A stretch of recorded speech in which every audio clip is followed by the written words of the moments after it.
ابن مریم کو اگر ان کے جوتے کا تسمہ کھولنے کے لیے اگر مل جائے تو یہ بھی اس کے لیے سعادت کی بات ہے۔ سبحان اللہ، کیا مقام ہے ہمارے نبی کا۔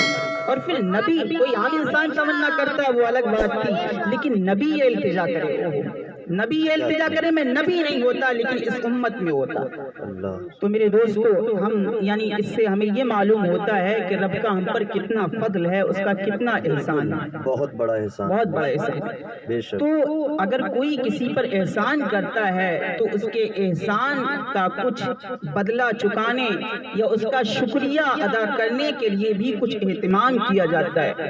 تو میرے دوستو ہمارے لیے بھی یہ ضروری ہوتا ہے کہ ہم اپنے رب کے اس احسان کا شکریہ جس طریقے سے بھی ہم سے ہو سکے ادا کریں۔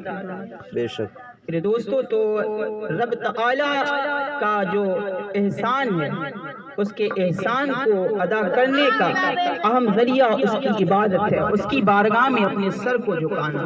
بالکل۔ سوال ہوتا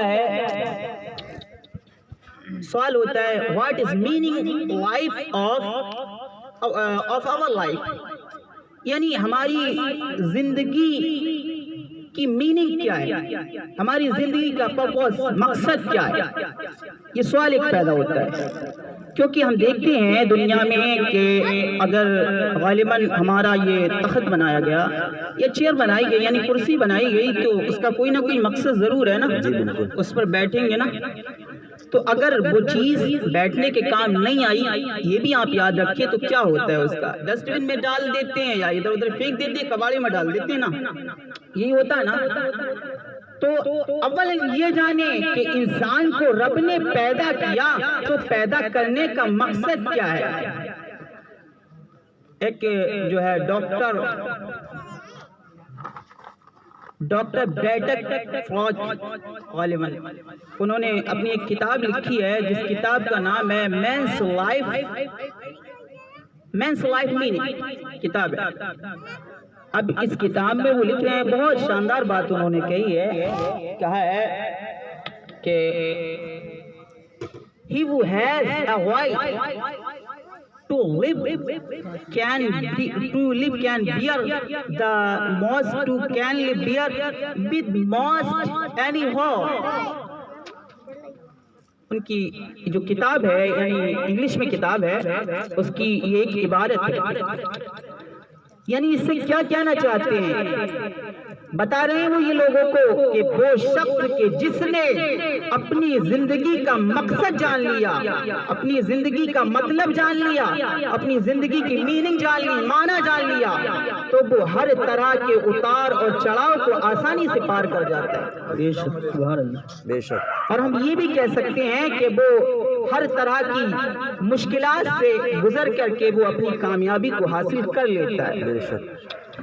تو میرے دوستو عزیزو یعنی ہمیں جو آیت کریمہ پڑھی وَمَا خَلَقْتُ الْجِنَّ وَالْإِنسَ إِلَّا لِيَعْبُدُونَ، میں نے جن اور انسانوں کو رب تعالیٰ فرماتے اپنی عبادت کے لیے ہی پیدا فرمایا ہے۔ بے شک۔ اعجاز قرآنی دیکھیں، بیان دیکھیں، کیا خوب ہی رب تعالیٰ کا بیان ہے۔ وہ یہ بھی فرما سکتا تھا، اعجاز قرآن دیکھیں، خلقت الجن والانس لیعبدون، میں نے جن اور انسانوں کو پیدا کیا کہ وہ میری عبادت کریں، یہ بھی فرما سکتا تھا۔ جیسے ہم کہہ سکتے ہیں کہ میں تم سے کہہ رہا ہوں کہ تم یہاں سے بریلی جاؤ اور وہاں سے کچھ لے کے آؤ، ہے نا، میں تمہیں بریلی بھیج رہا ہوں تاکہ تم یہ لے کے آؤ، یہ کہہ سکتے ہیں۔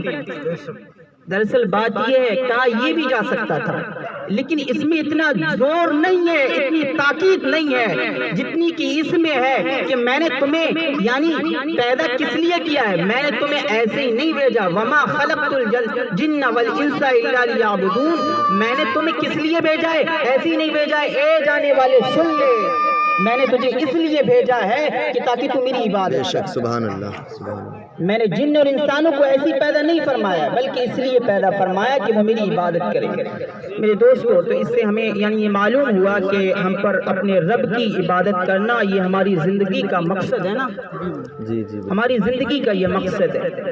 تو ہم کو چاہیے کہ ہم اپنے اس مقصد کو ادا کریں، پورا کریں۔ اگر اس مقصد کو ہم پورا نہیں کرتے ہیں تو ایک چیئر کا جو حال ہوتا ہے، کرسی کا حال ہوتا ہے، جب وہ کام میں نہیں آتی ہے وہی حال ہمارا ہوگا۔ حالانکہ رب تعالیٰ نے ہمیں پہلے متنبع فرما دیا ہے، یا ایھا الذین آمنوا اتقوا اللہ قوا انفسکم واہلیکم نارا وقودھا الناس والحجارہ۔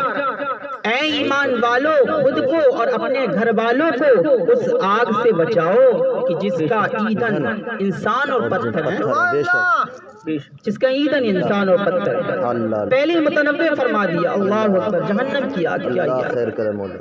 میرے دوستو، تو رب نے ہمیں پہلے متنبع فرما دیا ہے۔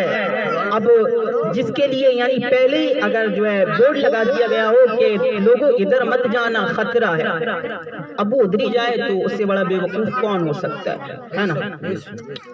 تو یعنی ہمیں پہلے ہی بتا دیا ہے کہ لوگوں یعنی رب کی عبادت کرو۔ اگر عبادت نہیں کرتے، اس مقصد یعنی رب نے جس مقصد کے لیے تمہیں بھیجا ہے